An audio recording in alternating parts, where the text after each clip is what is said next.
Hey everybody, Jim Wiegand here with 199seconds.com from Oaxaca, Mexico. And today I want to talk to you about something that I call actively waiting.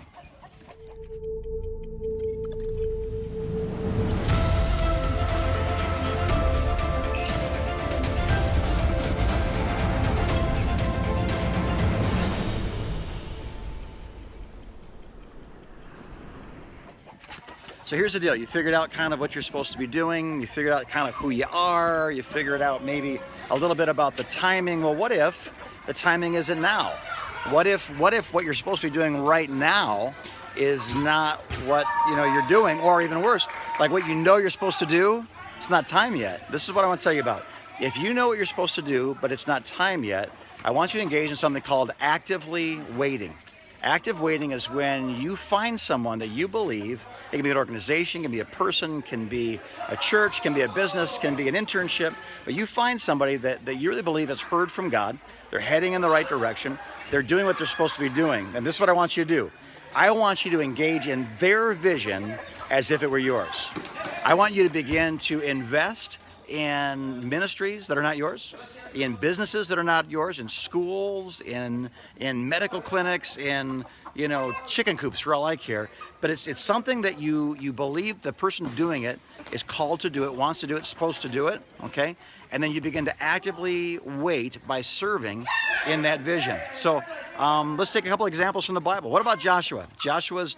He's a slave like everybody else is, but he begins to actively serve the vision that God gave Moses.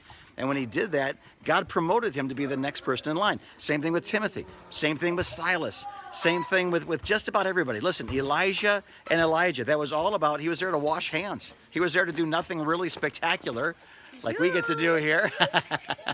But what he was there to do, he was there just to serve. And isn't it interesting that when Elijah is taken up to heaven, Elisha, his counterpart, his apprentice, his younger one, the one who didn't have the vision, the calling, the anointing, suddenly God gave it to him. Actively waiting is one of the huge secrets to being promoted, to moving forward, to having what God has put in your heart come to pass. So I encourage you, like right now, I'm in Oaxaca, Mexico. I'm not called to be here, but a good friend of mine is. And so we brought a team, we're doing medical stuff, outreach, loving these kids. We're playing some soccer, we're eating these things in the chicken coop behind us, and we're having a blast. Now this is not my vision, my anointing, my dream, but I'm actively waiting on some of the things God has promised me to come to pass by participating in the dreams of others. Don't just sit around waiting for the burning bush to talk. Become an apprentice, become a friend, become a supporter, a partner, the greatest volunteer ever, even if you're serving in it for money. But just you be the greatest. Bring your passion with you until God gives you something to be fully passionate about. And I believe that God's going to promote those who are actively waiting, not just waiting. I'm waiting for just the right moment, just the right thing, just the right, no. You've got to be actively. These chickens, active, man. These are active chickens. Actively waiting. These kids are in trouble. I got to go catch chickens. So we'll talk to you again tomorrow.